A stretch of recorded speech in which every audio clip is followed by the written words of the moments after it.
Le Petit Prince, Antoine de Saint-Exupéry.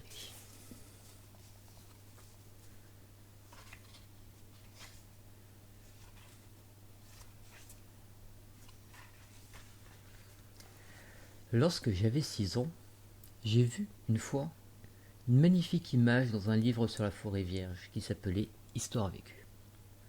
Ça représentait un serpent boa qui avalait un fauve. Voici la copie du dessin.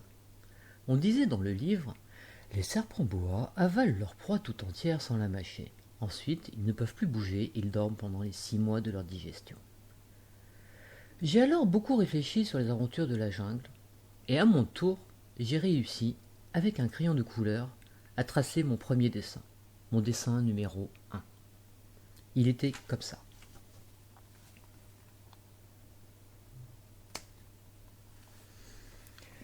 J'ai montré mon chef-d'œuvre aux grandes personnes, et je leur ai demandé si mon dessin leur faisait peur. Elles m'ont répondu « Pourquoi un chapeau ferait-il peur ?» Mon dessin ne représentait pas un chapeau, il représentait un serpent boa qui digérait un éléphant. J'ai alors dessiné l'intérieur du serpent boa, afin que les grandes personnes puissent comprendre. Elles ont toujours besoin d'explications. Mon dessin numéro 2 était comme ça.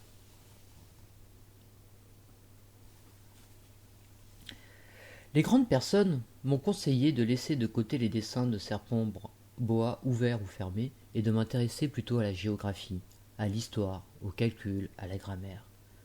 C'est ainsi que j'ai abandonné, à l'âge de 6 ans, une magnifique carrière de peintre. J'avais été découragé par l'insuccès de mon dessin numéro 1 et de mon dessin numéro 2. Les grandes personnes ne comprennent jamais rien toutes seules, et c'est fatigant pour les enfants de toujours et toujours leur donner des explications. J'ai donc dû choisir un autre métier, et j'ai appris à piloter des avions.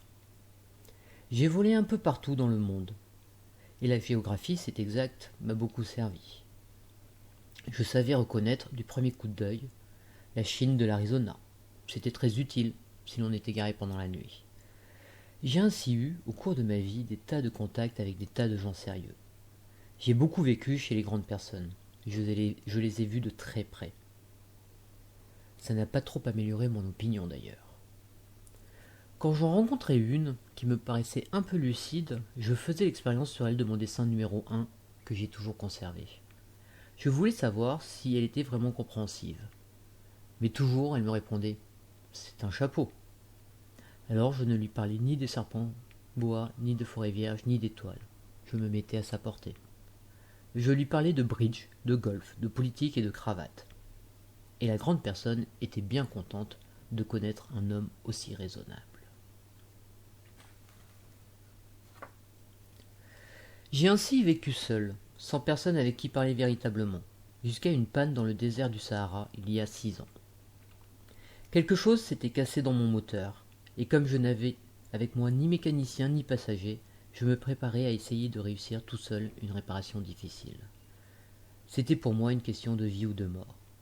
J'avais à peine de l'eau à boire pour 8 jours. Le premier soir, je me suis donc endormi sur le sable à 1000 milles de toute terre habitée. J'étais bien plus isolé qu'un naufragé sur un radeau au milieu de l'océan.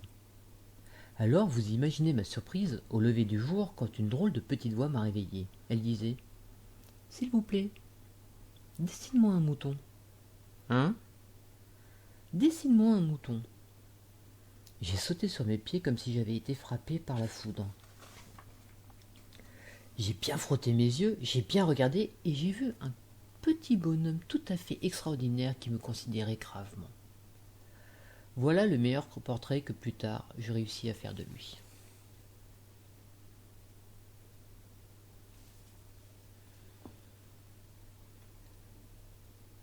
Mais mon dessin, bien sûr, est beaucoup moins ravissant que le modèle. Ce n'est pas ma faute. J'avais été découragé dans ma carrière de peintre par les grandes personnes à l'âge de 6 ans, et je n'avais rien appris à dessiner, sauf les bois fermés et les bois ouverts. Je regardais donc cette apparition avec des yeux tout ronds d'étonnement. N'oubliez pas que je me trouvais à 1000 milles de toute région habitée. Or, mon petit bonhomme ne me semblait ni égaré, ni mort de fatigue, ni mort de faim, ni mort de soif, ni mort de peur. Il n'avait en rien l'apparence d'un enfant perdu au milieu du désert à 1000 milles de toute région habitée. Quand je réussis enfin à parler, je lui dis « Mais qu'est-ce que tu fais là ?» Et il me répéta alors, tout doucement, comme une chose très sérieuse.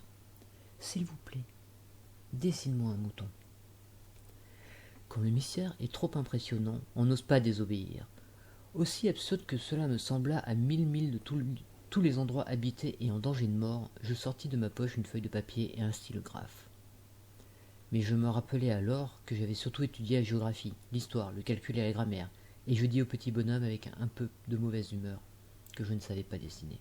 Il me répondit « Ça ne fait rien, dessine-moi un mouton. » Comme je n'avais jamais dessiné de mouton, je refis pour lui l'un des seuls dessins dont j'étais capable, celui du bois fermé. Et je fus stupéfait d'entendre le petit bonhomme me répondre « Non, non, je ne veux pas d'un éléphant dans un boa. Un boa, c'est très dangereux, et un éléphant, c'est très encombrant. Chez moi, c'est tout petit. J'ai besoin d'un mouton. Dessine-moi un mouton. » Alors j'ai dessiné. Il regarda attentivement, puis « Non, celui-là est déjà très malade. Fais-en un autre. » Je dessinai. Mon ami sourit avec indulgence, gentiment. « Tu vois bien, ce n'est pas un mouton, c'est un bélier, il a des cornes. » Je refis donc encore mon dessin, mais il fut refusé comme les précédents. « Celui-là est trop vieux. Je veux un mouton qui vive longtemps. » Alors, faute de patience, comme j'avais hâte de commencer le démontage de mon moteur, je griffonnai ce dessin-ci.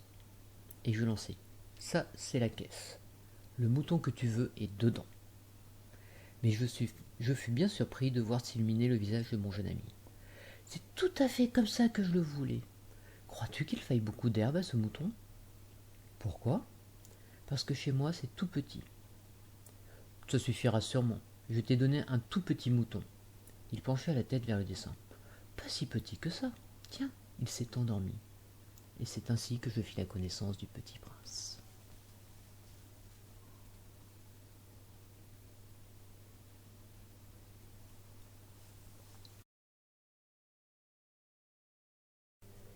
Il me fallut longtemps pour comprendre d'où il venait. Le petit prince, qui me posait beaucoup de questions, ne semblait jamais entendre les miennes. Ce sont des mots prononcés par hasard qui peu à peu m'ont tout révélé. Ainsi, quand il aperçut pour la première fois mon avion, je ne dessinerai pas mon avion, c'est un dessin beaucoup trop complexe pour moi. Il me demanda « Qu'est-ce que c'est que cette chose-là » ? Ce n'est pas une chose, ça vole, c'est un avion, c'est mon avion. Et j'étais fier de lui apprendre que je volais. Alors il s'écria « Comment, tu es tombé du ciel ?»« Oui, fis-je modestement. »« Ah, ça c'est drôle. » Et le petit prince eut un très joli éclat de rire qui m'irrita beaucoup. Je désire que l'on prenne mes malheurs au sérieux. Puis il ajouta « Alors toi aussi tu viens du ciel. De quelle planète es-tu » J'entrevis aussitôt une lueur dans le mystère de sa présence, et j'interrogeai brusquement « Tu viens donc d'une autre planète ?» Mais il ne me répondit pas. Il hochait la tête doucement tout en regardant mon avion. « C'est vrai que là-dessus, tu ne peux pas venir de bien loin. » Et il s'enfonça dans une rêverie qui dura longtemps. Puis, sortant mon mouton de sa poche, il se plongea dans la contemplation de son trésor. Vous imaginez combien j'avais pu être intrigué par cette demi-confidence sur les autres planètes. Je m'efforçai donc d'en savoir plus long. « D'où viens-tu, mon petit bonhomme ? Où est-ce que c'est, chez toi ? Où veux-tu emporter mon mouton ?» Il me répondit après un silence méditatif. « Ce qui est bien avec la caisse que tu m'as donnée, c'est que la nuit, ça lui servira de maison. » « Bien sûr, et si tu es gentil, je te donnerai aussi une corde pour l'attacher pendant le jour, et un piquet. » La proposition parut choquer le petit prince. « L'attacher ? Quelle drôle d'idée ! Mais si tu ne l'attaches pas, il ira n'importe où, et il se perdra. » Et mon ami eut un nouvel éclat de rire. « Mais où veux-tu qu'il aille ? » ?»« N'importe où, droit devant lui. » Alors le petit prince remarqua gravement. « Ça ne fait rien, c'est tellement petit chez moi. » Et avec un peu de mélancolie peut-être il ajouta. « Droit devant soi, on ne peut pas aller bien loin. » J'avais ainsi appris une seconde chose très importante.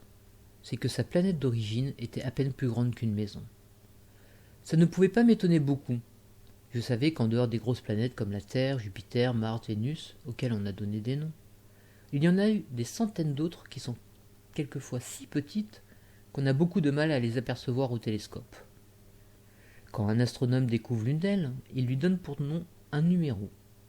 Il l'appelle par exemple l'astéroïde 3251. J'ai de sérieuses raisons de penser que la planète d'où venait le Petit Prince est l'astéroïde B612. Cet astéroïde n'a été aperçu qu'une fois au télescope en 1909 par un astronome turc. Il avait alors fait une grande démonstration de sa découverte à un congrès international d'astronomie. Mais personne ne l'avait cru à cause de son costume. Les grandes personnes sont comme ça. Heureusement pour la réputation de l'astéroïde B612, un dictateur turc imposa à son peuple sous peine de mort de s'habiller à l'européenne. L'astronome refit sa démonstration en 1920 dans un habit très élégant. Et cette fois-ci, tout le monde fut de son avis. Si je vous ai raconté ces détails sur l'astéroïde B612, et si je vous ai confié son numéro, c'est à cause des grandes personnes. Les grandes personnes aiment les chiffres. Quand vous leur parlez d'un nouvel ami, elles ne vous questionnent jamais sur l'essentiel. Elles ne vous disent jamais quel est le son de sa voix, quels sont les jeux qu'il préfère, est-ce qu'il collectionne les papillons. Elles vous demandent quel âge a-t-il, combien a-t-il de frères et sœurs, combien pèse-t-il, combien gagne son père. Alors seulement elles croient le connaître. Si vous dites aux grandes personnes « J'ai vu une belle maison en briques roses avec des géraniums aux fenêtres et des colombes sur les toits », elles ne parviennent pas à s'imaginer cette maison. Il faut leur dire « J'ai vu une maison de 100 000 francs ». Alors elles s'écrient « Comme c'est joli !» Ainsi, si vous leur dites « La preuve que le Petit Prince a existé, c'est qu'il était ravissant, qu'il riait et qu'il voulait un mouton », quand on veut un mouton, c'est la preuve qu'on existe, elles hausseront les épaules et vous traiteront d'enfant. Mais si vous leur dites la planète d'où il venait est l'astéroïde B612, alors elles seront convaincues et elles vous laisseront tranquille avec leurs questions. Elles sont comme ça. Il ne faut pas leur en vouloir. Les enfants doivent être très indulgents envers les grandes personnes. Mais bien sûr, nous qui comprenons la vie, nous nous moquons bien des numéros.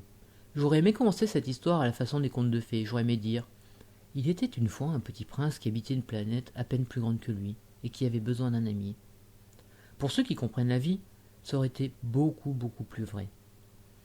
Car je n'aime pas qu'on lise mon livre à la légère. J'éprouve tant de chagrin à raconter ces souvenirs. Il y a 6 ans déjà que mon ami s'en est allé avec son mouton. Si j'essaye ici de le décrire, c'est afin de ne pas l'oublier.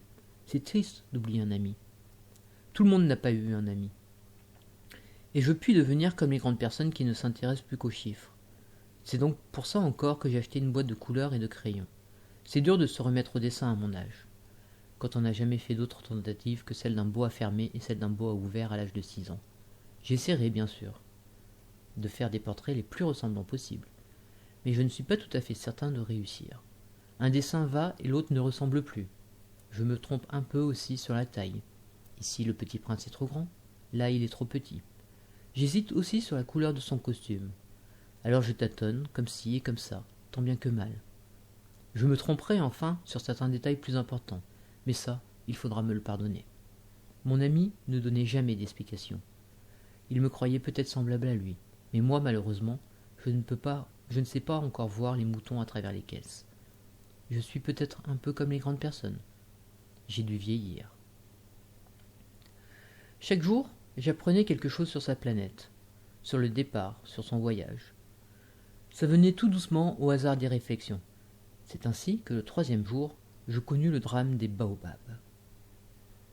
Cette fois-ci, ce fut encore grâce aux moutons, car brusquement le Petit Prince m'interrogea comme pris d'un doute grave. « C'est bien vrai, n'est-ce pas, que les moutons mangent les arbustes ?»« Oui, c'est vrai. »« Ah, je suis content. » Je ne compris pas pourquoi il était si important que les moutons mangeassent les arbustes, mais le Petit Prince ajouta « Par conséquent, ils mangent aussi les baobabs. » Je fis remarquer au Petit Prince que les baobabs ne sont pas des arbustes, mais des arbres grands comme des églises, et que si même il emportait avec lui tout un troupeau d'éléphants, ce troupeau ne viendrait pas à bout d'un seul baobab. L'idée du troupeau d'éléphants fit rire le Petit Prince. Il faudrait les mettre les uns sur les autres. Mais il remarqua avec sagesse. Les baobabs, avant de grandir, ça commence par être petit. C'est exact, mais pourquoi veux-tu que tes moutons mangent les petits baobabs ? Il me répondit « Bah voyons », comme s'il s'agissait là d'une évidence. Et il me fallut un grand effort d'intelligence pour comprendre à moi tout seul ce problème. Et en effet, Sur la planète du Petit Prince, il y avait, comme sur toutes les planètes, de bonnes herbes et de mauvaises herbes. Par conséquent, de bonnes graines de bonnes herbes et de mauvaises graines de mauvaises herbes. Mais les graines sont invisibles, elles dorment dans le secret de la terre jusqu'à ce qu'elles prennent fantaisie à l'une d'elles de se réveiller. Alors elles s'étirent et poussent d'abord timidement vers le soleil une ravissante petite brindille inoffensive. S'il s'agit d'une brindille de radis ou de rosier, on peut la laisser pousser comme elle veut. Mais s'il s'agit d'une mauvaise plante, il faut arracher la plante aussitôt, dès qu'on a su la reconnaître. Or, il n'y avait des graines terribles sur la planète du Petit Prince, c'étaient des graines de baobab. Le sol de la planète en était infesté. Or, un baobab, si l'on s'y prend trop tard, on ne peut jamais plus s'en débarrasser. Il encombre toute la planète, il la perfore de ses racines. Et si la planète est trop petite, et si les baobabs sont trop nombreux, ils la font éclater. C'est une question de discipline, me disait plus tard le Petit Prince.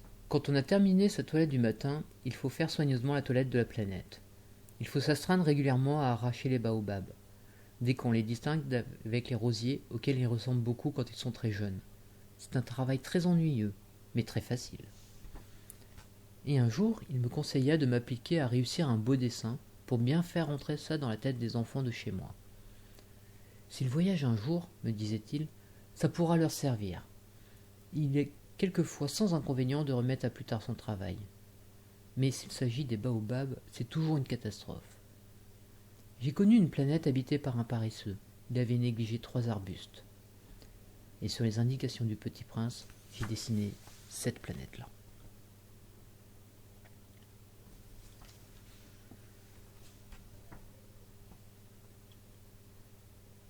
Je n'aime guère prendre le ton d'un moraliste, mais le danger des baobabs est si peu connu, et les risques courus par celui qui s'égarerait sur un astéroïde sont si considérables que pour une fois, je fais exception à ma réserve. Je dis « Enfants, faites attention aux baobabs ».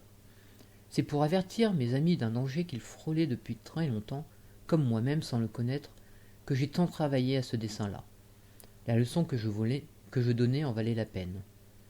Vous vous demanderez peut-être pourquoi n'y a-t-il pas dans ce livre d'autres dessins aussi grandioses que le dessin des baobabs? La réponse est bien simple. J'ai essayé, mais je n'ai pas pu réussir. Quand j'ai dessiné les baobabs, j'ai été animé par le sentiment de l'urgence. Ah, Petit Prince, j'ai compris peu à peu ainsi ta petite vie mélancolique. Tu n'avais eu longtemps pour distraction que la douceur des couchers de soleil.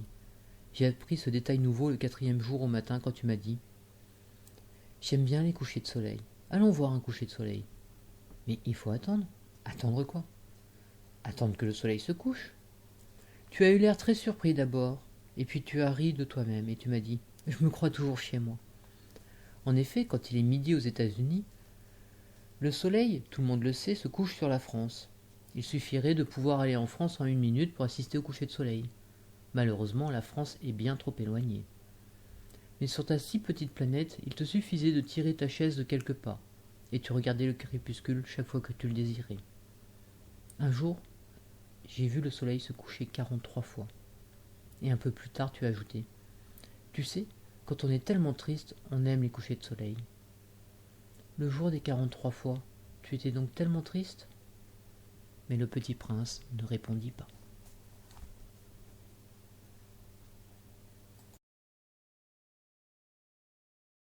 Le 5e jour, toujours grâce au mouton, ce secret de la vie du Petit Prince me fut révélé. Il me demanda avec brusquerie, sans préambule, comme le fruit d'un problème longuement médité en silence. Un mouton, s'il mange les arbustes, il mange aussi les fleurs? Un mouton mange tout ce qu'il rencontre. Même les fleurs qui ont des épines? Oui, même les fleurs qui ont des épines. Alors les épines, à quoi servent-elles? Je ne le savais pas. J'étais alors très occupé à essayer de dévisser un boulon trop serré de mon moteur. J'étais très soucieux car ma panne commençait de m'apparaître comme très grave. Et l'eau à boire qui s'épuisait me faisait craindre le pire. Les épines, à quoi servent-elles? Le Petit Prince ne renonçait jamais à une question, une fois qu'il l'avait posée.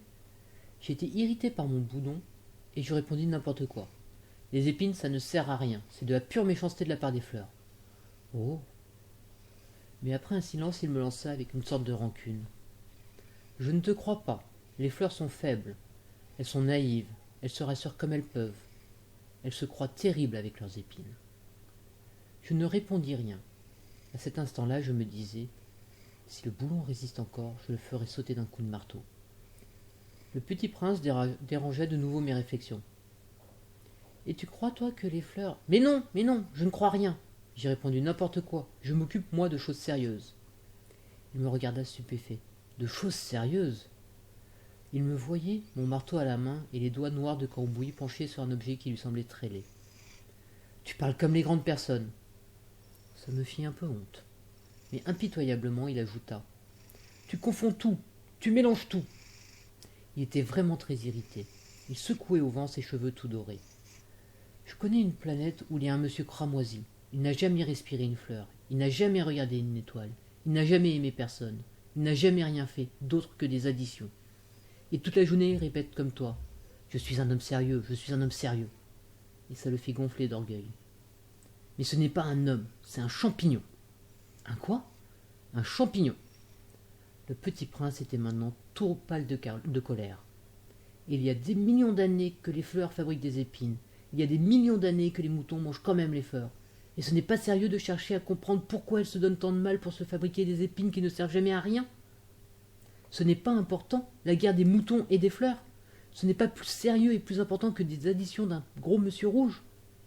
Et si je connais moi une fleur unique au monde, qui n'existe nulle part, sauf sur ma planète, et qu'un petit mouton peut anéantir d'un seul coup, comme ça, un matin, sans se rendre compte de ce qu'il fait, ce n'est pas important, ça? Il rougit, puis reprit. Si quelqu'un aime une fleur qui n'existe qu'à un exemplaire, dans les millions et les millions d'étoiles, ça suffit pour qu'il soit heureux quand il les regarde. Il se dit, ma fleur est là quelque part. Mais si le mouton mange la fleur, c'est pour lui comme si brusquement toutes les étoiles s'éteignaient. Et ce n'est pas important, ça. Il ne peut rien dire de plus. Il éclata brusquement en sanglots. La nuit était tombée, j'avais lâché mes outils. Je me moquais bien de mon marteau, de mes boulons, de la soif et de la mort. Il y avait sur une étoile, une planète, la mienne, la Terre, un petit prince à consoler. Je le pris dans les bras, je le berçais. Je lui disais, la fleur que tu aimes n'est pas en danger. Je lui dessinerai une muselière à ton mouton.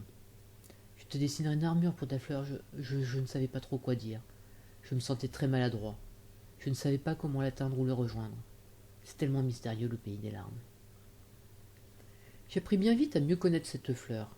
Il y avait toujours eu, sur la planète du Petit Prince, des fleurs très simples, bordées d'un simple rang de pétales.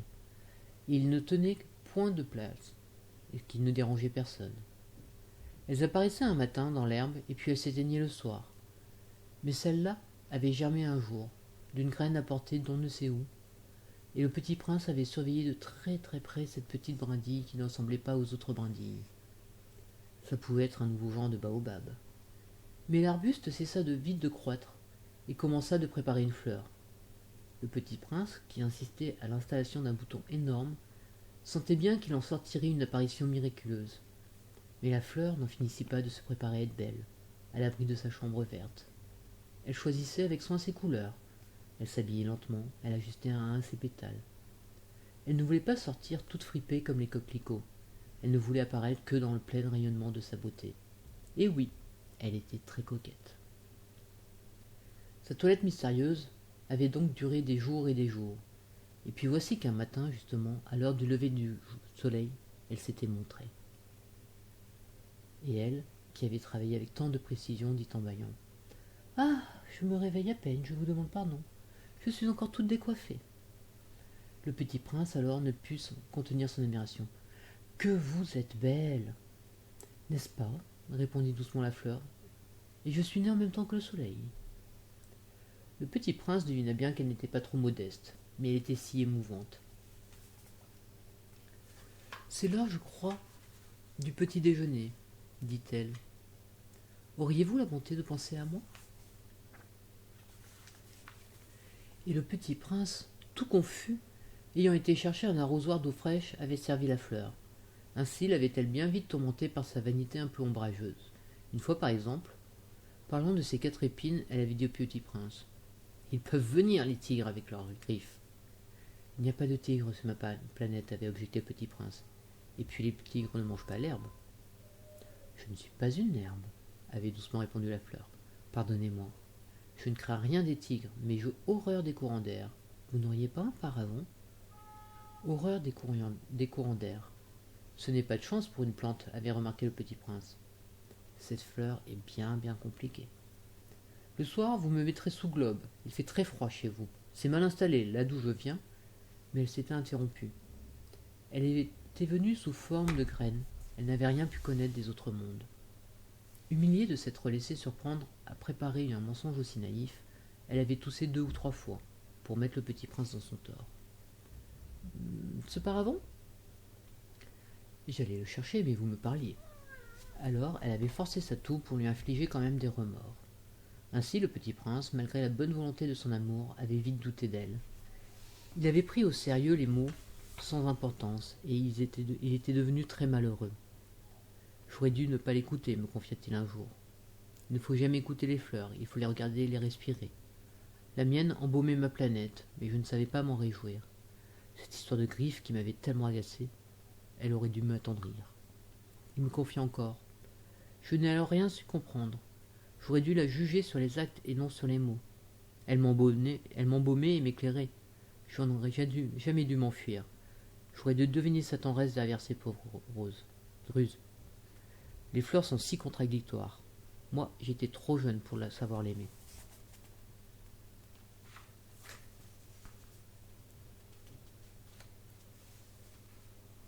Je crois qu'il profita pour son évasion d'une migration d'oiseaux sauvages.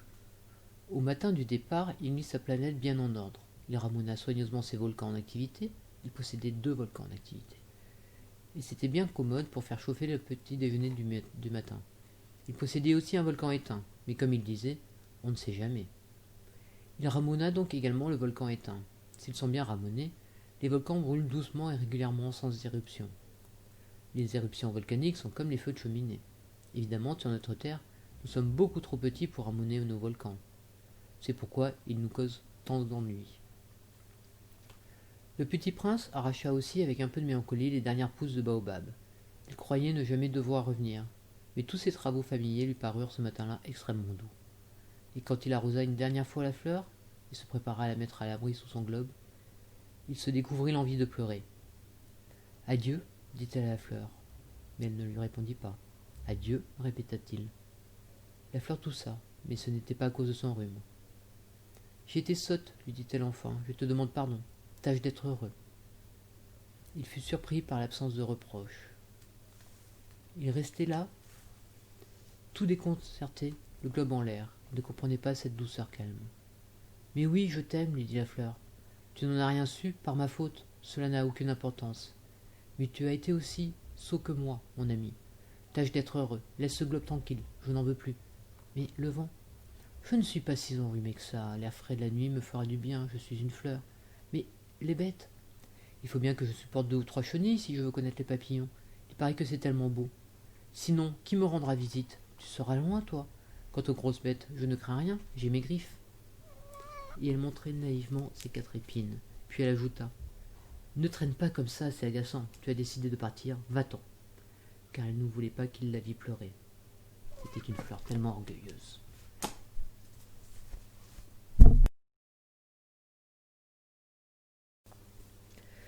Il se trouvait dans la région des astéroïdes 325, 326, 327, 328, 329 et 330. Il commença donc par les visiter pour y chercher une occupation et pour s'instruire. La première était habitée par un roi. Le roi siégeait, habillé de pourpre et d'hermine, sur un trône très simple et cependant majestueux. « Ah, voilà un sujet !» s'écria le roi quand il aperçut le petit prince. Et le petit prince se demanda « Comment peut-il me reconnaître puisqu'il ne m'a encore jamais vu ?» Il ne savait pas que pour les rois, le monde est très simplifié. Tous les hommes sont des sujets. « Approche-toi, que je te vois mieux, » lui dit le roi qui était tout fier d'être roi pour quelqu'un. Le petit prince chercha des yeux où s'asseoir, mais la planète était tout encombrée par le magnifique manteau d'hermine. Il resta donc debout, et comme il était fatigué, il bâilla. « Il est contraire à l'étiquette de bâiller en présence d'un roi, lui dit le monarque. Je te l'interdis. » Je ne peux pas m'en empêcher, répondit le petit prince tout confus. J'ai fait un long voyage et je n'ai pas dormi. Alors, lui dit le roi, je t'ordonne de bâiller. Je n'ai vu personne bâiller depuis des années. Les bâillements sont pour moi des curiosités. Allons, bâille, encore, c'est un ordre. Ça m'intimide, je ne peux pas, dit le petit prince tout rougissant. Répondit le roi. Alors je t'ordonne tantôt de bâiller et tantôt de... Il bredouillait un peu et paraissait vexé. Car le roi tenait essentiellement à ce que son autorité fût respectée. Il ne tolérait pas de désobéissance. C'était un monarque absolu. Mais comme il était très bon, il donnait des ordres raisonnables. Si j'ordonnais, disait-il couramment, si j'ordonnais à un général de se changer en oiseau de mer, et si le général n'obéissait pas, ce ne serait pas la faute du général, ce serait ma faute. Puis-je m'asseoir s'enquit timidement le petit prince. Je t'ordonne de t'asseoir, lui répondit le roi qui ramena majestueusement un pan de son manteau d'hermine. Mais le petit prince s'étonnait, la planète était minuscule. Sur quoi le roi pouvait-il régner?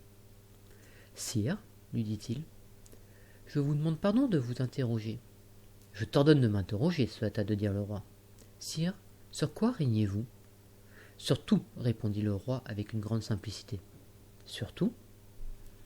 Le roi, d'un geste discret, désigna sa planète, les autres planètes et les étoiles. Sur tout ça, dit le petit prince. Sur tout ça, répondit le roi, car non seulement c'était un monarque absolu, mais c'était un monarque universel. Et les étoiles vous obéissent? Bien sûr, lui dit le roi, elles obéissent aussitôt. Je ne tolère pas l'indiscipline. Un tel pouvoir émerveilla le petit prince.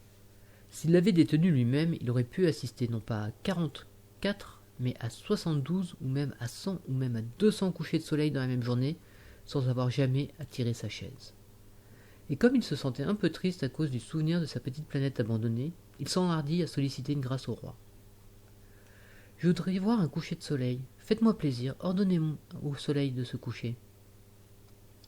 Si j'ordonnais à un général de voler d'une fleur à l'autre à la façon d'un papillon, ou d'écrire une tragédie, ou bien même de se changer en oiseau de mer, et si le général n'exécutait pas, qui de lui ou moi aurait tort? Ce serait vous, dit fermement le petit prince. Exact. Il faut exiger de chacun ce que chacun peut donner, reprit le roi. L'autorité repose d'abord sur la raison. Si tu ordonnes à ton peuple d'aller se jeter à la mer, il fera une révolution.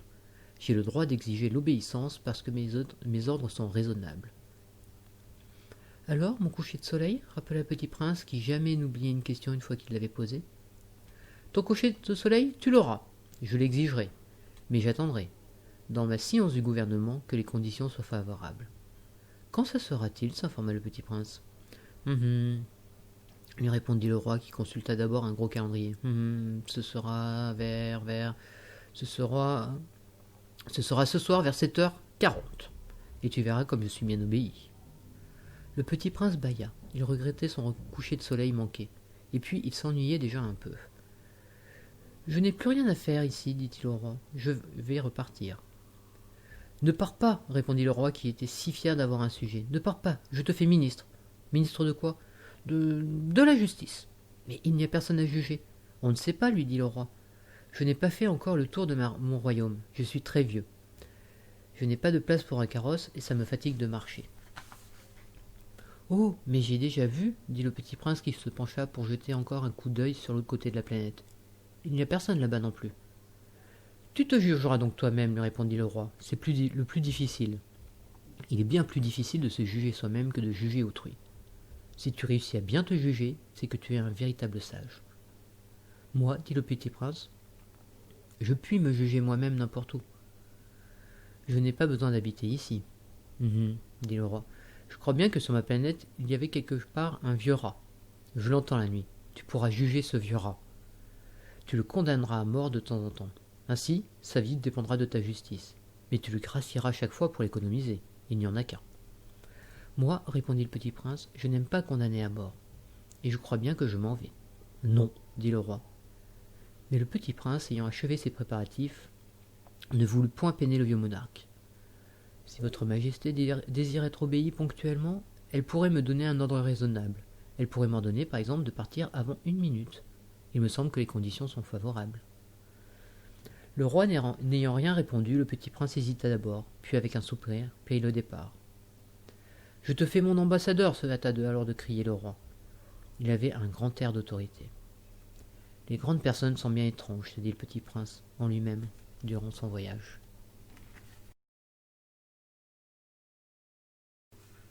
La seconde planète est habitée par un vaniteux. Ah ah! Voilà la visite d'un admirateur, s'écria de loin le vaniteux dès qu'il aperçut le petit prince. Car pour les vaniteux, les autres hommes sont des admirateurs. Bonjour, dit le petit prince. Vous avez un drôle de chapeau.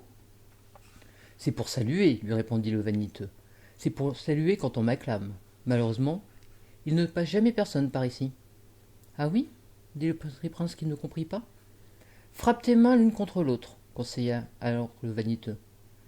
Le petit prince frappa ses mains l'une contre l'autre. Le vaniteux salua modestement en soulevant son chapeau.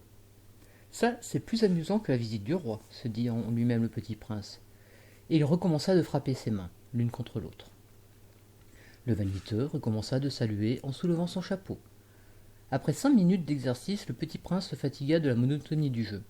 « Et pour que le chapeau tombe, demanda-t-il, que faut-il faire ?» Mais le vaniteux ne l'entendit pas. Les vaniteux n'entendent jamais que les louanges. « Est-ce que tu m'admires vraiment beaucoup ?» demanda-t-il au petit prince. « Qu'est-ce que signifie admirer ?» Admirer signifie reconnaître que je suis l'homme le plus beau, le mieux habillé, le plus riche et le plus intelligent de la planète. Mais tu es seul sur ta planète. Fais-moi ce plaisir, admire-moi quand même. Je t'admire, dit le petit prince, en haussant un peu les épaules. Mais en quoi cela peut-il bien t'intéresser ? Et le petit prince s'en fut. Les grandes personnes sont décidément bien bizarres, se dit-il simplement en lui-même durant son voyage. La planète suivante était habitée par un buveur. Cette visite fut très courte, mais elle plongea le petit prince dans une grande mélancolie. « Que fais-tu là » dit-il au buveur qu'il trouva installé en silence devant une collection de bouteilles vides et une collection de bouteilles pleines. « Je bois, » répondit le buveur d'un air lugubre. « Pourquoi bois-tu » lui demanda le petit prince. « Pour oublier, » répondit le buveur.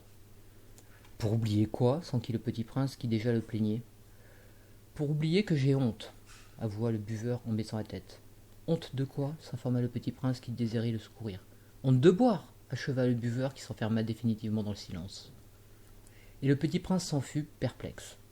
« Les grandes personnes sont vraiment très très très bizarres, se disait-il en lui-même durant le voyage. La quatrième planète était celle du businessman. Cet homme était si occupé qu'il ne leva même pas la tête à l'arrivée du petit prince. « Bonjour, lui dit celui-ci. Votre cigarette est éteinte. » 3 et 2 font 5, 5 et 7, 12, 12 et 3, 15. Bonjour, 15 et 7, 22, 22 et 6, 28. Pas le temps de la rallumer. 26 et 25, 30 et 1. Ouf, ça fait donc 501 622 731. 500 millions de quoi? Hein? Tu es toujours là? 501 millions de... Je ne sais plus, j'ai tellement de travail. Je suis sérieux, moi. Je ne m'amuse pas à des balivernes. 2 et 5, 7. 501 millions de quoi? Répéta le petit prince qui jamais de sa vie n'avait renoncé à une question une fois qu'il l'avait posée. Le businessman leva la tête. Depuis 540 ans que j'habite cette planète, je n'ai été dérangé que 3 fois. La première fois, ça a été il y a 22 ans par un hanneton qui était tombé, Dieu sait d'où. Il répandait un bruit épouvantable et j'ai fait 14 erreurs dans une addition. La seconde fois, ça a été il y a 11 ans, par une crise de rhumatisme. Je manque d'exercice, je n'ai pas le temps de flâner. Je suis sérieux, moi. La 13e fois, la voici. Je disais donc 501 millions. Millions de quoi? Le businessman comprit qu'il n'était point d'espoir de près. Millions de ces petites choses que l'on voit quelquefois dans le ciel. Des mouches? Mais non, des petites choses qui brillent. Des abeilles? Mais non, des petites choses dorées qui font rêvasser les feignants. Mais je suis sérieux, moi, je n'ai pas le temps de rêvasser. Ah, des étoiles. C'est bien ça, des étoiles. Et que fais-tu de 500 millions d'étoiles? 501 622 731. Je suis sérieux, moi. Je suis précis. Et que fais-tu de ces étoiles? Ce que j'en fais? Oui. Rien, je les possède. Tu possèdes les étoiles? Oui. Mais j'ai déjà vu un roi qui... Les rois ne possèdent pas, ils règnent sur. C'est très différent. Et à quoi cela te sert-il de posséder les étoiles? Ça me sert à être riche. Et à quoi cela te sert-il d'être riche? À acheter d'autres étoiles, si quelqu'un en trouve. Celui-là, se dit en lui-même le petit prince, il raisonne un peu comme mon ivrogne. Cependant, il posa encore des questions. Comment peut-on posséder des étoiles? À qui sont-elles? Riposta grincheux le businessman. Je ne sais pas, à personne. Alors elles sont à moi, car j'y ai pensé le premier. Ça suffit? Bien sûr. Quand tu trouves un diamant qui n'est à personne, il est à toi. Quand tu trouves une île qui n'est à personne, elle est à toi. Et moi, je possède les étoiles, puisque jamais personne avant moi n'a songé à les posséder. Ça c'est vrai, dit le petit prince. Et qu'en fais-tu? Je les gère. Je les compte et je les recompte, dit le businessman. C'est difficile, mais je suis un homme sérieux. Le petit prince n'était pas satisfait encore. Moi, si je possède un foulard, je puis le mettre autour de mon cou et l'emporter. Moi, si je possède une fleur, je puis cueillir ma fleur et l'emporter. Mais tu ne peux pas cueillir les étoiles. Non, mais je puis les placer en banque. Qu'est-ce que ça veut dire? Ça veut dire que j'écris sur un petit papier le nombre de mes étoiles, et puis j'enferme à clé ce papier-là dans un tiroir. Et c'est tout. Ça suffit? C'est amusant, pensa le petit prince. C'est assez poétique, mais ce n'est pas très sérieux. Le petit prince avait sur les choses sérieuses des idées très différentes des idées des grandes personnes. Moi, dit-il encore, je possède une fleur que j'arrose tous les jours. Je possède 3 volcans que je ramène toutes les semaines, car je ramène aussi celui qui est éteint. On ne sait jamais. C'est utile à mes volcans, et c'est utile à ma fleur que je les possède. Mais tu n'es pas utile aux étoiles. Le businessman ouvrit la bouche, mais ne trouva rien à répondre, et le petit prince s'en fut. Les grandes personnes sont décidément tout à fait extraordinaires, se disait-il simplement en lui-même durant le voyage.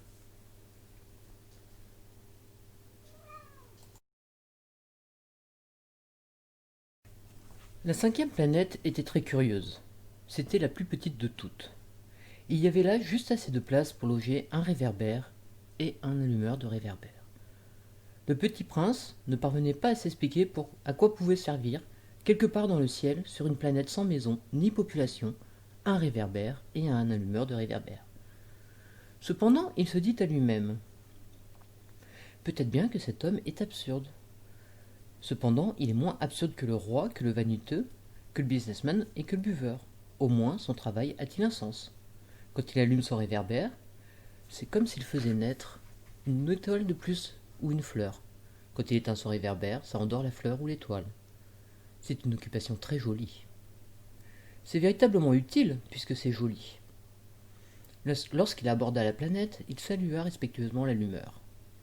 Bonjour, pourquoi viens-tu d'éteindre ton réverbère? C'est la consigne, répondit l'allumeur. Bonjour. Qu'est-ce que la consigne? C'est d'éteindre mon réverbère. Bonsoir. Et il le ralluma. Mais pourquoi viens-tu de le rallumer? C'est la consigne, répondit l'allumeur. Je ne comprends pas, dit le petit prince. Il n'y a rien à comprendre, dit l'allumeur. La consigne, c'est la consigne. Bonjour. Et il éteignit son réverbère. Puis il s'épongea le front avec un mouchoir à carreaux rouges. Je fais là un métier terrible. C'était raisonnable autrefois. J'éteignais le matin et j'allumais le soir. J'avais le reste de la journée pour me reposer, et le reste de la nuit pour dormir. Et depuis cette époque, la consigne a changé? La consigne n'a pas changé, dit l'allumeur, c'est bien là le drame. La planète, d'année en année, a tourné de plus en plus vite, et la consigne n'a pas changé. Alors, dit le petit prince, alors maintenant qu'elle fait un tour par minute, je n'ai plus une seconde de repos. J'allume et j'éteins une fois par minute. Ça, c'est drôle, les jours chez toi durent 1 minute. Ce n'est pas drôle du tout, dit l'allumeur. Ça fait déjà 1 mois que nous parlons ensemble. 1 mois? Oui, 30 minutes, 30 jours. Bonsoir. Et il ralluma son réverbère. Le petit prince le regarda et il aima cet allumeur qui était tellement fidèle à la consigne. Il se souvint des couchers de soleil que lui-même allait autrefois chercher en tirant sa chaise. Il voulut aider son ami. Tu sais, je connais un moyen de te reposer quand tu voudras. Je veux toujours, dit l'allumeur, car on peut être à la fois fidèle et paresseux. Le petit prince poursuivit. Ta planète est tellement petite que tu en fais le tour en 3 enjambées. Tu n'as qu'à marcher assez lentement pour rester toujours au soleil. Quand tu voudras te reposer, tu marcheras, et le jour durera aussi longtemps que tu voudras. Ça ne m'avance pas à grand-chose, dit l'allumeur. Ce que j'aime dans la vie, c'est dormir. Ce n'est pas de chance, dit le petit prince. Ce n'est pas de chance, dit l'allumeur. Bonjour. Et il éteignit son réverbère. Celui-là, se dit le petit prince, tandis qu'il poursuivait plus loin son voyage, celui-là serait méprisé par tous les autres, par le roi, par le vaniteux, par le buveur, par le businessman. Cependant, c'est le seul qui ne me paraisse pas ridicule. C'est peut-être parce qu'il s'occupe de quelque chose et d'autre chose que de lui-même. Il eut un soupir de regret et se dit encore: celui-là est le seul dont j'eusse pu faire mon ami, mais sa planète est vraiment trop petite. Il n'y a pas de place pour deux. Ce que le petit prince n'osait pas s'avouer, c'est qu'il regrettait cette planète bénie à cause, surtout, des 1440 couchers de soleil par 24 heures. La 6e planète était une planète 10 fois plus vaste. Elle était habitée par un vieux monsieur qui écrivait d'énormes livres. « Tiens, voilà un explorateur » s'écria-t-il quand il aperçut le petit prince. Le petit prince s'assit sur la table et souffla un peu. Il avait déjà tant voyagé. « D'où viens-tu » lui dit le vieux monsieur. « Quel est ce gros livre » dit le petit prince. « Que faites-vous ici ?»« Je suis géographe » dit le vieux monsieur.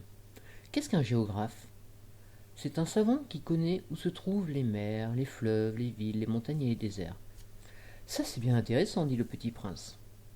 « Ça, c'est enfin un vrai métier. » Et il jeta un coup d'œil autour de lui sur la planète du géographe. Il n'avait jamais vu encore une planète aussi majestueuse. « Elle est bien belle, votre planète. Est-ce qu'il y a des océans ?»« Je ne puis pas le savoir, dit le géographe. »« Ah !» Le petit prince était déçu. « Et des montagnes ?»« Je ne puis pas le savoir, dit le géographe. »« Et des villes, et des fleuves, et des déserts ?»« Je ne puis pas le savoir non plus, dit le géographe. »« Mais vous êtes géographe. »« C'est exact, dit le géographe. Mais je ne suis pas explorateur. Je manque absolument d'explorateurs. Ce n'est pas le géographe qui va faire le compte des villes, des fleuves, des montagnes, des mers, des océans et des déserts. Le géographe est trop important pour flâner. Il ne quitte pas son bureau. Mais il les reçoit les explorateurs. Il les interroge et il prend en note leurs souvenirs. Et si les souvenirs de l'un d'entre eux lui paraissent intéressants, le géographe fait faire une enquête sur la moralité de l'explorateur. Pourquoi ça ? Parce qu'un explorateur qui mentirait entraînerait des catastrophes dans les livres de géographie. Et aussi un explorateur qui boirait trop. Pourquoi ça ? Parce que les ivres ont une voix double. Alors le géographe noterait 2 montagnes là où il n'y en a qu'une seule.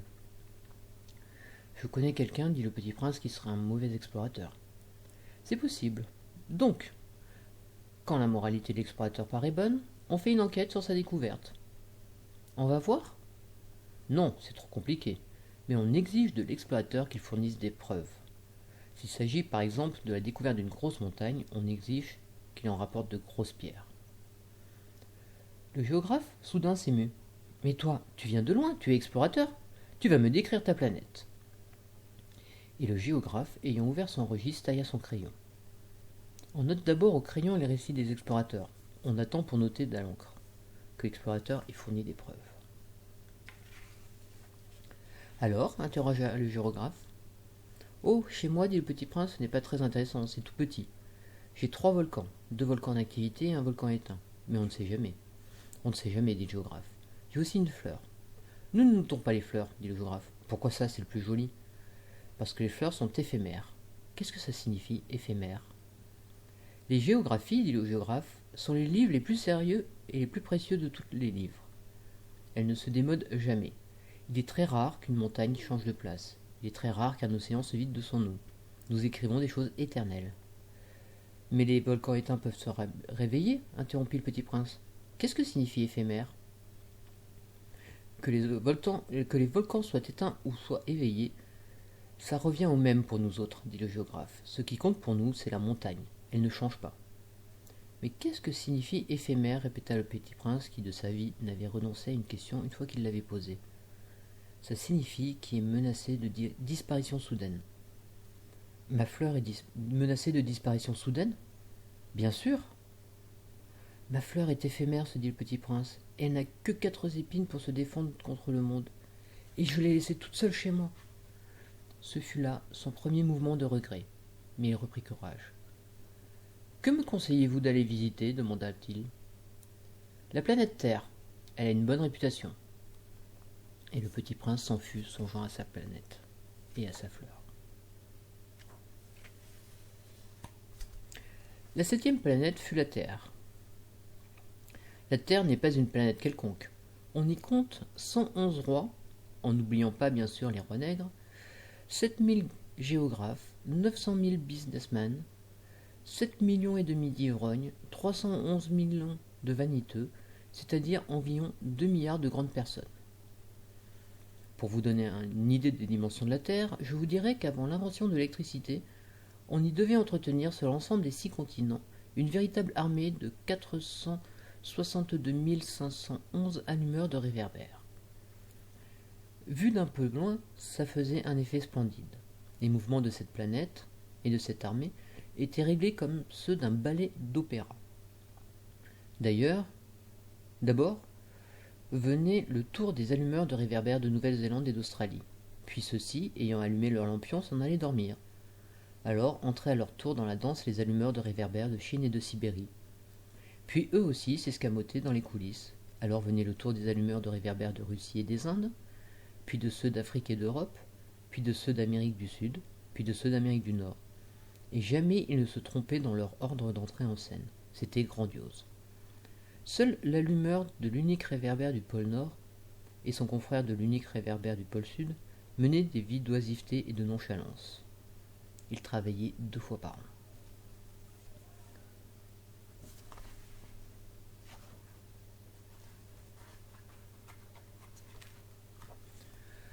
Quand on veut faire de l'esprit, il arrive que l'on monte un peu. Je n'ai pas été très honnête en vous parlant des allumeurs de réverbères. Je risque de donner une fausse idée de notre planète à ceux qui ne la connaissent pas. Les hommes occupent très peu de place sur la Terre. Si les 2 milliards d'habitants qui peuplent la planète se tenaient debout et un peu serrés, comme pour un meeting, ils logeraient aisément sur une place publique de 20 000 de long sur 20 000 de large. On pourrait entasser l'humanité sur le moindre petit îlot du Pacifique.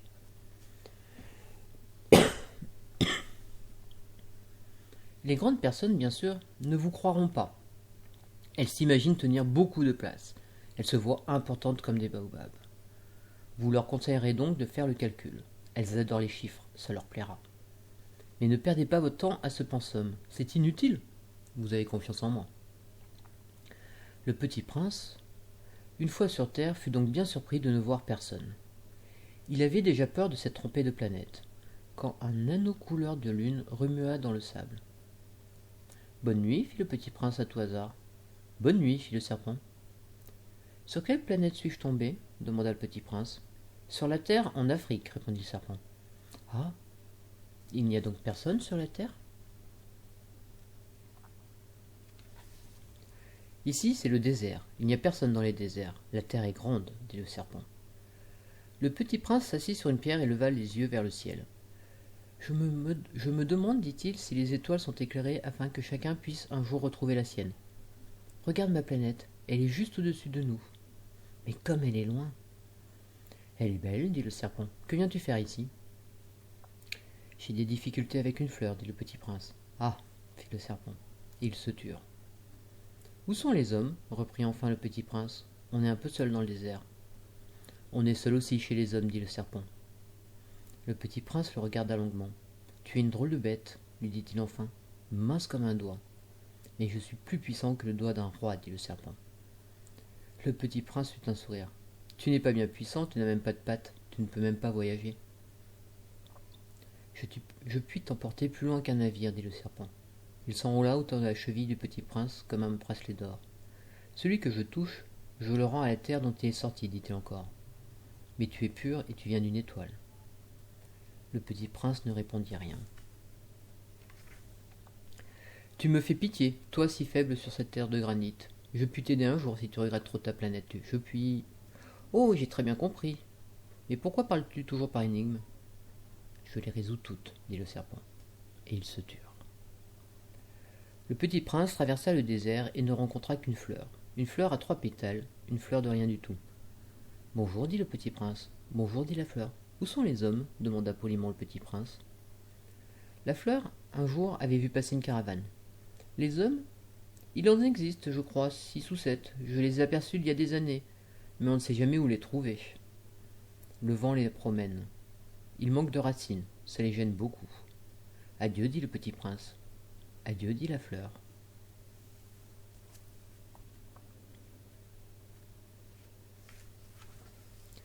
Le petit prince fit l'ascension d'une haute montagne.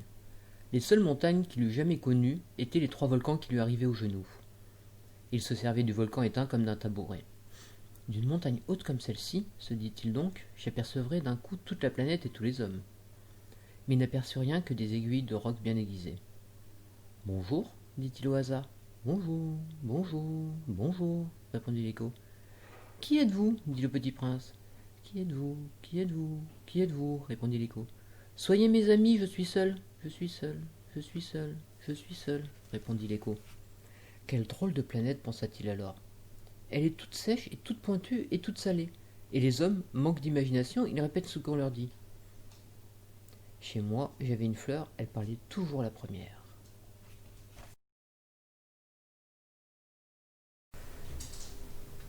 Mais il arriva que le petit prince, ayant longtemps marché à travers les sables, les rocs et les neiges, découvrit enfin une route. Et les routes vont toutes chez les hommes. Bonjour, dit-il. C'était un jardin fleuri de roses. Bonjour, dirent les roses.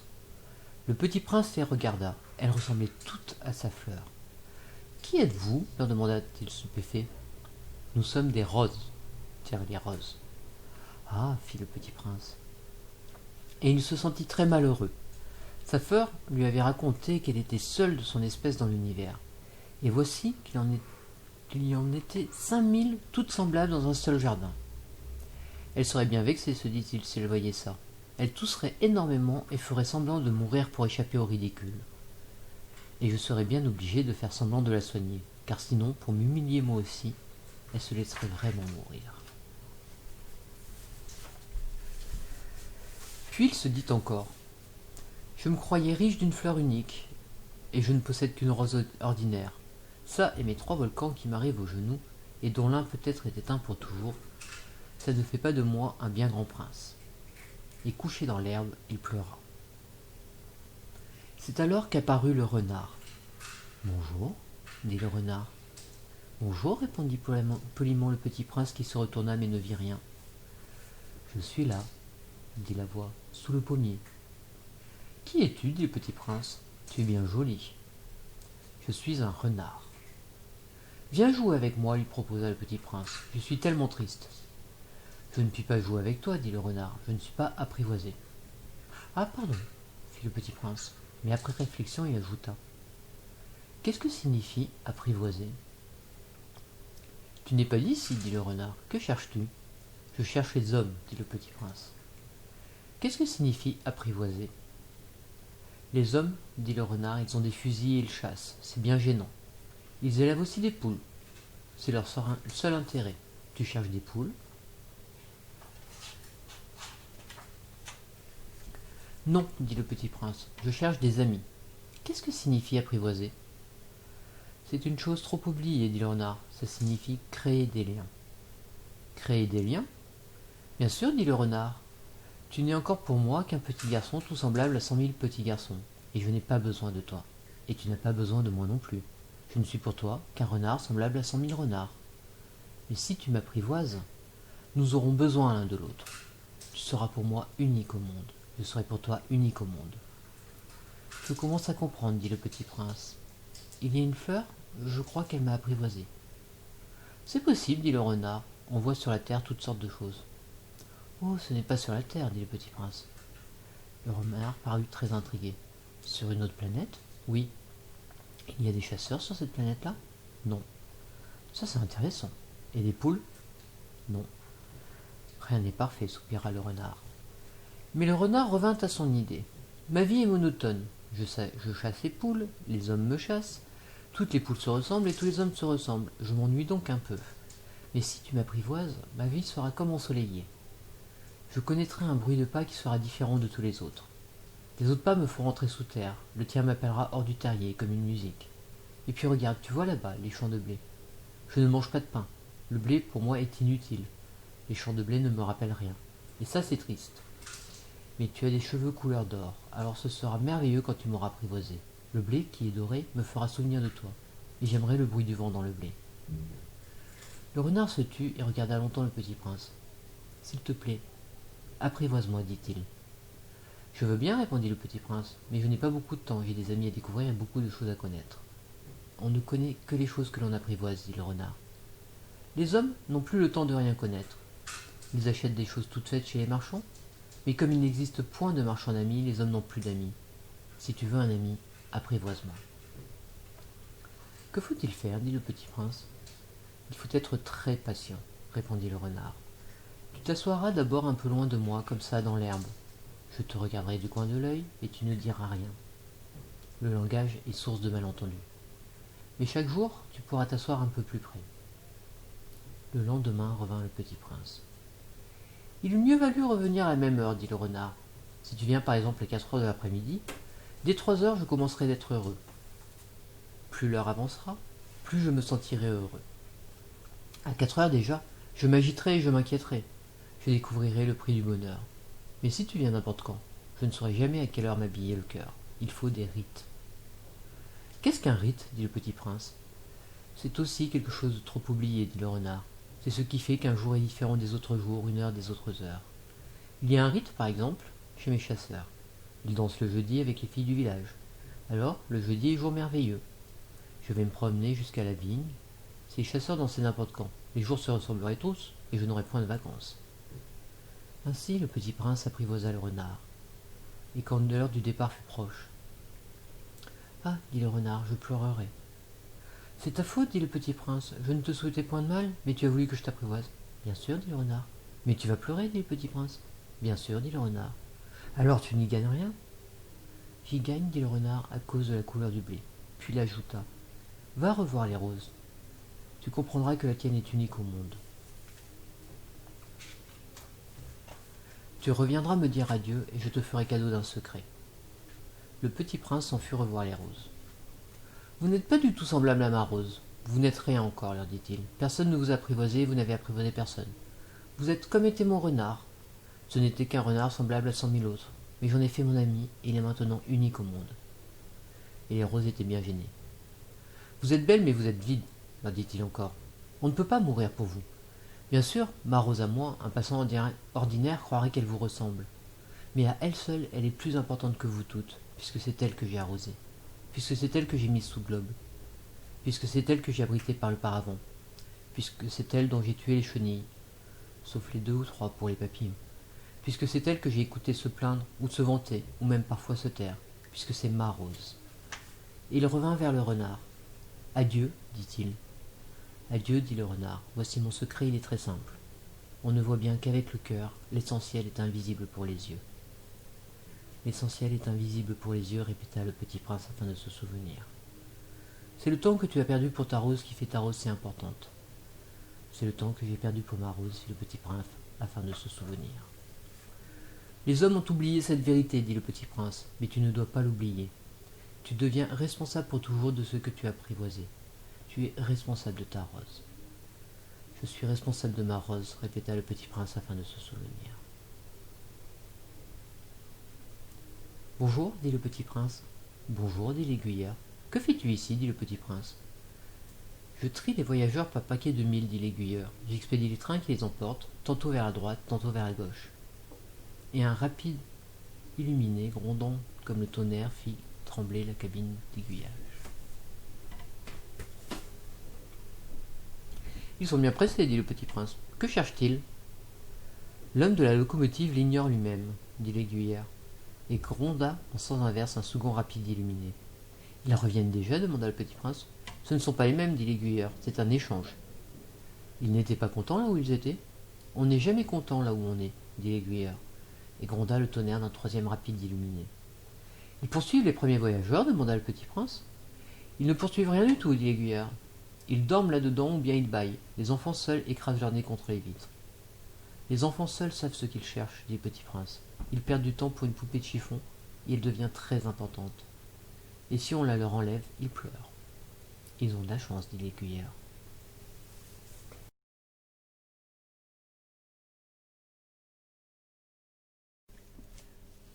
Bonjour, dit le petit prince.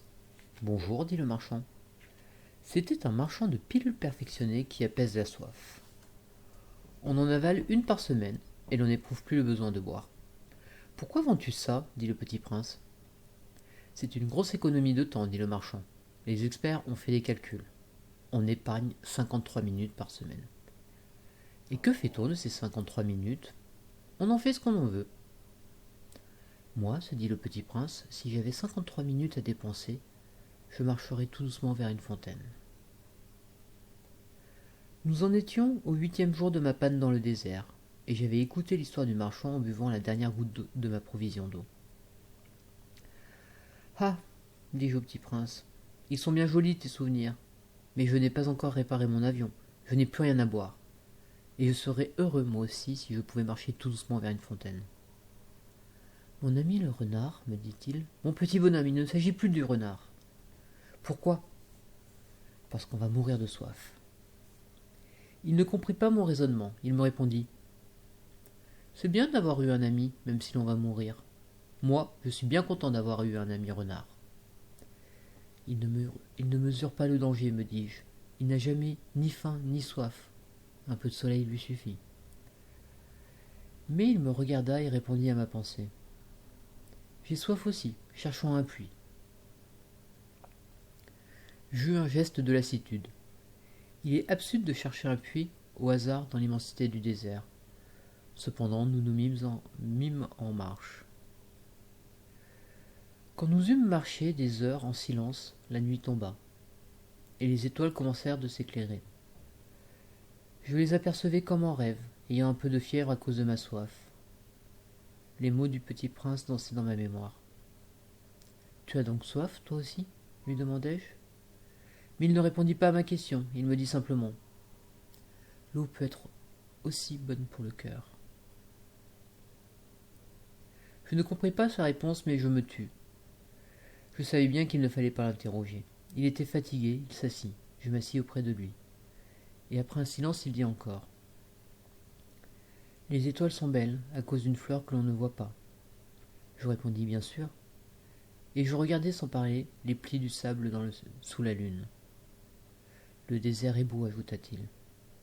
Et c'était vrai, j'ai toujours aimé le désert. On s'assoit sur une dune de sable, on ne voit rien, on n'entend rien. Et cependant, quelque chose rayonne en silence. Ce qui embellit le désert, dit le petit prince, c'est qu'il cache un puits quelque part. Je fus surpris de comprendre soudain ce mystérieux rayonnement du sable. Lorsque j'étais petit garçon, j'habitais une maison ancienne et la légende racontait qu'un trésor y était enfui. Bien sûr, jamais personne n'a su le découvrir, ni peut-être même ne l'a cherché. Mais il enchantait toute cette maison. Ma maison cachait un secret au fond de son cœur.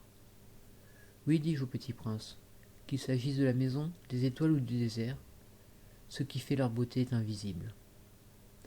Je suis content que tu sois d'accord avec mon renard, dit-il. Comme le petit prince s'endormait, je le pris dans mes bras et me remis en route. J'étais ému. Il me semblait porter un trésor fragile, il me semblait même qu'il n'y eût rien de plus fragile sur la terre. Je regardais à la lumière de la lune ce front pâle, ses yeux clos, ces mèches de cheveux qui tremblaient au vent, et je me disais « Ce que je vois là n'est qu'une écorce, le plus important est invisible. » Comme ses lèvres entr'ouvertes ébauchaient un demi-sourire, je me dis encore « Ce qui m'émeut si fort de ce petit prince endormi, c'est sa fidélité pour une fleur. C'est l'image d'une rose qui rayonne en lui comme la flamme d'une lampe, même quand il dort. » Et je le devinais encore plus fragile. Il faut bien protéger les lampes, un coup de vent peut les éteindre. Et marchant ainsi, je découvris le puits au lever du jour. Les hommes, dit le petit prince, ils s'enfoncent dans les rapides, mais ils ne savent pas plus ce qu'ils cherchent. Alors ils s'agitent et tournent en rond. Et il ajouta, ce n'est pas la peine. Le puits que nous avions atteint ne ressemblait pas aux puits sahariens. Les puits sahariens sont de simples trous creusés dans le sable. Celui-là ressemblait à un puits de village. Mais il n'y avait là aucun village, et je croyais rêver. C'est étrange, dis-je au petit prince, tout est prêt, la poulie, le seau, la corde. Il rit, toucha la corde, fit jouer la poulie. Et la poulie gémit comme gémit une vieille girouette quand le soleil a longtemps dormi. Tu entends, dit le petit prince, nous réveillons ce puits et il chante. Je ne voulais pas qu'il fît un effort. Laisse-moi faire, lui dis-je, c'est trop lourd pour toi. Lentement, je hissai le seau jusqu'à la margelle. Je l'y installai bien d'aplomb. Dans mes oreilles durait le chant de la poulie, et dans l'eau qui tremblait encore, je voyais trembler le soleil. J'ai soif de cette eau-là, dit le petit prince, donne-moi à boire. Et je compris ce qu'il cherchait. Je soulevai le seau jusqu'à ses lèvres. Il but, les yeux fermés. C'était doux comme une fête. Cette eau était bien autre chose qu'un aliment. Elle était née de la marche sous les étoiles, du chant de la poulie, de l'effort de mes bras. Elle était bonne pour le cœur, comme un cadeau. Lorsque j'étais petit garçon, la lumière de l'arbre de Noël, la musique de la messe de minuit, la douceur des sourires faisaient ainsi tout le rayonnement du cadeau de Noël que je recevais. Les hommes de chez toi, dit le petit prince, cultivent 5000 roses dans un même jardin, et ils ne trouvent pas ce qu'ils cherchent. Ils ne le trouvent pas, répondis-je. Et cependant, ce qu'ils cherchent pourrait être trouvé dans une seule rose ou un peu d'eau. Bien sûr, répondis-je. Et le petit prince ajouta, mais les yeux sont aveugles, il faut chercher avec le cœur. J'avais bu, je respirais bien. Le sable, au lever du jour, est couleur de miel. J'étais heureux aussi de cette couleur de miel. Pourquoi fallait-il que j'eusse de la peine? Il faut que tu tiennes ta promesse, me dit doucement le petit prince, qui de nouveau s'est assis auprès de moi. Quelle promesse? Tu sais, une muselière pour mon mouton. Je suis responsable de cette fleur. Je sortis de ma poche mes ébauches de dessin. Le petit prince les aperçut et dit en riant. Tes baobabs, ils ressemblent un peu à des choux. Oh, moi qui étais si fier des baobabs. Ton renard, ses oreilles, elles ressemblent un peu à des cornes, et elles sont trop longues. Et il rit encore. Tu es injuste, petit bonhomme, je ne savais rien dessiner que les bois fermés et les bois ouverts. Oh, ça ira, dit-il, les enfants savent. Je crayonnai donc une muselière, et j'eus le cœur serré en la lui donnant. Tu as des projets que j'ignore. Mais il ne me répondit pas. Il me dit, tu sais, ma chute sur la terre, c'en sera demain l'anniversaire. Puis après un silence, il dit encore, j'étais tombé tout près d'ici. Et il rougit. Et de nouveau, sans comprendre pourquoi, j'éprouvai un chagrin bizarre. Cependant, une question me vint. Alors ce n'est pas par hasard que le matin où je t'ai connu, il y a 8 jours, tu te promenais comme ça tout seul, à 1000 milles de toutes les régions habitées. Tu retournais vers le point de ta chute? Le petit prince rougit encore, et j'ajoutai en hésitant. À cause peut-être de l'anniversaire? Le petit prince rougit de nouveau. Il ne répondait jamais aux questions, mais quand on rougit, ça signifie oui, n'est-ce pas? Ah, lui dis-je, j'ai peur. Mais il me répondit. Tu dois maintenant travailler. Tu dois repartir vers ta machine, je t'attends ici. Reviens demain soir. Mais je n'étais pas rassuré. Je me souvenais du renard. On risque de pleurer un peu si on s'est laissé apprivoiser. Il y avait, à côté du puits, une ruine de vieux murs de pierre. Lorsque je revins de mon travail le lendemain soir, j'aperçus de loin mon petit prince assis là-haut, les jambes pendantes, et je l'entendis qui parlait. Tu ne t'en souviens donc pas, disait-il, ce n'est pas tout à fait ici. Une autre voix lui répondit sans doute, puisqu'il répliqua. Si, si, c'est bien le jour, mais ce n'est pas ici l'endroit. Je poursuivis ma marche vers le mur. Je ne voyais ni entendais toujours personne. Pourtant le petit prince répliqua de nouveau. Bien sûr, tu verras où commence ma trace dans le sable. Tu n'as qu'à m'y attendre, j'y serai cette nuit. J'étais à 20 mètres du mur, et je ne voyais toujours rien. Le petit prince dit encore après un silence. Tu as du bon venin. Tu es sûr de ne pas me faire souffrir longtemps. Je fis halte, le cœur serré, mais je ne comprenais toujours pas. Maintenant, va-t'en, dit-il, je veux descendre. Alors j'abaissai moi-même les yeux vers le pied du mur et je fis un bond. Il était là, dressé vers le petit prince, un de ces serpents jaunes qui vous exécutent en 30 secondes. Tout en fouillant ma poche pour en tirer mon revolver, je pris le pas de course. Mais au bruit que je fis, le serpent se laissa doucement couler dans le sable, comme un jet d'eau qui meurt, et sans trop se presser, se faufila entre les pierres avec un léger bruit de métal. Je parvins au mur juste à temps pour y recevoir dans les bras mon petit bonhomme de prince, pâle comme la neige. Quelle est cette histoire-là? Tu parles maintenant avec les serpents? J'avais défait son éternel cache-nez d'or. Je lui avais mouillé les tempes et l'avais fait boire, et maintenant je n'osais plus rien lui demander. Il me regardait gravement et m'entoura le cou de ses bras.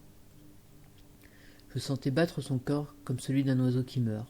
Quand on a tiré la carabine, il me dit « Je suis content que tu aies trouvé ce qui manquait à ta machine. Tu vas pouvoir rentrer chez toi. » Comment sais-tu ? Je venais justement lui annoncer que contre tout espoir, j'avais réussi mon travail. Il ne répondit rien à ma question, mais il ajouta « Moi aussi, aujourd'hui, je rentre chez moi. » Puis mélancolique. C'est bien plus loin, c'est bien plus difficile. Je sentais bien qu'il se passait quelque chose d'extraordinaire. Je le serrais dans les bras comme un petit enfant, et cependant il me semblait qu'il coulait verticalement dans un abîme, sans que je puisse rien pour le retenir. Il avait le regard sérieux, perdu très loin. J'ai ton mouton, et j'ai la caisse pour le mouton, et j'ai la muselière. Il sourit avec mélancolie. J'attendis longtemps. Je sentais qu'il se réchauffait peu à peu. Petit bonhomme, tu as eu peur ? Il avait eu peur, bien sûr, mais il rit doucement. J'aurais bien plus peur encore ce soir. De nouveau, je me sentis glacé par le sentiment de l'irréparable. Et je compris que je ne supportais pas l'idée de ne plus jamais entendre son rire. C'était pour moi comme une fontaine dans le désert.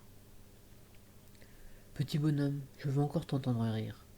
Mais il me dit cette nuit, ça fera 1 an. Mon étoile se trouvera juste au-dessus de l'endroit où je suis tombé l'année dernière. Petit bonhomme, n'est-ce pas que c'est un mauvais rêve, cette histoire de serpent et de rendez-vous et d'étoiles ? Mais il ne répondit pas à mes questions, il me dit ce qui est important, ça ne se voit pas. Bien sûr. C'est comme pour la fleur. Si tu aimes une fleur qui se trouve dans une étoile, c'est doux la nuit de regarder le ciel. Toutes les étoiles sont fleuries. Bien sûr. C'est comme pour l'eau. Celle que tu m'as donnée à boire était comme une musique, à cause de la poulie et de la corde. Tu te rappelles ? Elle était bonne. Bien sûr. Tu regarderas la nuit les étoiles. C'est trop petit chez moi pour que je te montre où se trouve la mienne. C'est mieux comme ça. Mon étoile, ce sera pour toi une des étoiles. Alors toutes les étoiles, tu aimeras les regarder. Elles seront toutes tes amies. Et puis je vais encore te faire un cadeau. Il rit encore. Ah, petit bonhomme, j'aime entendre ce rire. Justement, ce sera mon cadeau. Ce sera comme pour l'eau. Que veux-tu dire ? Les gens ont des étoiles qui ne sont pas les mêmes. Pour les uns qui voyagent, les étoiles sont des guides. Pour d'autres, elles ne sont rien que des petites lumières. Pour d'autres qui sont savants, elles sont des problèmes. Pour mon businessman, elles étaient de l'or. Mais toutes ces étoiles-là se taisent. Toi, tu auras des étoiles comme personne n'en a. Que veux-tu dire ?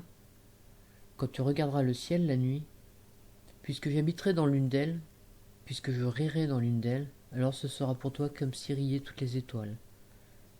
Tu auras, toi, des étoiles qui savent rire. Et il rit encore. Et quand tu seras consolé, on se console toujours, tu seras content de m'avoir connu. Tu seras toujours mon ami, tu auras envie de rire avec moi. Et tu ouvriras parfois ta fenêtre, comme ça, pour le plaisir. Et tes amis seront bien étonnés de te voir rire en regardant le ciel. Alors tu leur diras « Oui, les étoiles, ça me fait toujours rire. » Et ils te croiront fou. Je t'aurai joué un bien vilain tour. Il rit encore.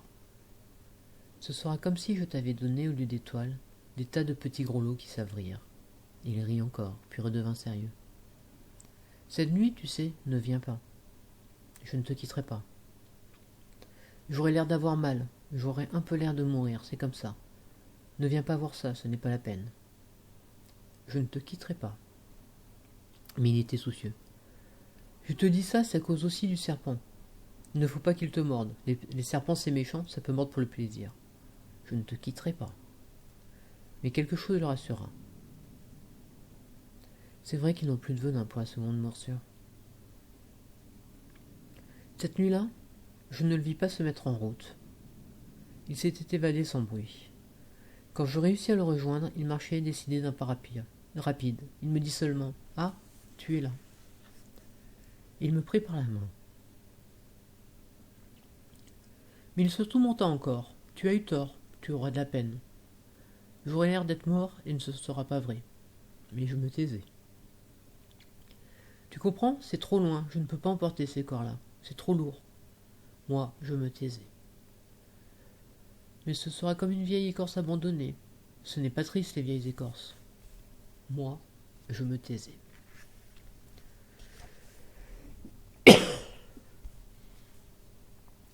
Il se découragea un peu, mais il fit encore un effort. Ce sera gentil, tu sais. Moi aussi, je regarderai les étoiles. Toutes les étoiles seront des puits avec une poêlée rouillée. Toutes les étoiles me verseront à boire. Moi, je me taisais. Ce sera tellement amusé. Tu auras 500 millions de grelots, j'aurai 500 millions de fontaines. Et il se tut aussi parce qu'il pleurait. C'est là. Laisse-moi faire un pas tout seul. Il s'assit parce qu'il avait peur. Il dit encore. Tu sais, ma fleur, j'en suis responsable. Et elle est tellement faible, et elle est tellement naïve. Elle a 4 épines de rien du tout pour la protéger contre le monde. Moi, je m'assis parce que je ne pouvais plus me tenir debout. Il dit. Voilà, c'est tout. Il hésita encore un peu, puis il se releva. Il fit un pas, moi je ne pouvais pas bouger. Il n'y eut rien qu'un éclair jaune auprès de sa cheville. Il demeura un instant immobile, il ne cria pas. Il tomba doucement comme tombe un arbre.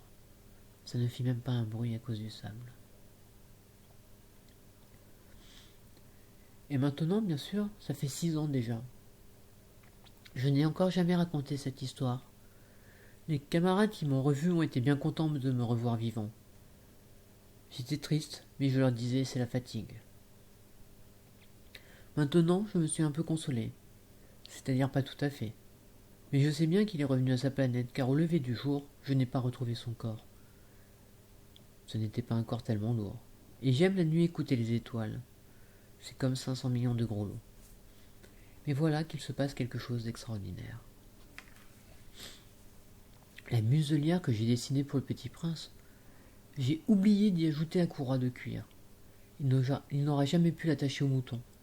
Alors je me demande, que s'est-il passé sur sa planète? Peut-être bien que le mouton a mangé la fleur. Tantôt je me dis sur mon nom. Le petit prince enferme sa fleur toutes les nuits sous un globe de verre et il surveille bien son mouton. Alors je suis heureux. Et toutes les étoiles rient doucement. Tantôt je me dis, on est distrait une fois ou l'autre et ça suffit. Il a oublié un soir le globe de verre ou bien le mouton est sorti sans bruit pendant la nuit. Alors les grelots se changent tous en larmes. C'est là un bien grand mystère. Pour vous qui aimez aussi le petit prince comme pour moi, rien de l'univers n'est semblable à quelque part. Et si quelque part on ne sait où, un mouton que nous ne connaissons pas a oui ou non mangé une rose. Regardez le ciel, demandez-vous, le mouton oui ou non a-t-il mangé la fleur? Et vous verrez comme tout change. Et aucune grande personne ne comprendra jamais que ça a tellement d'importance.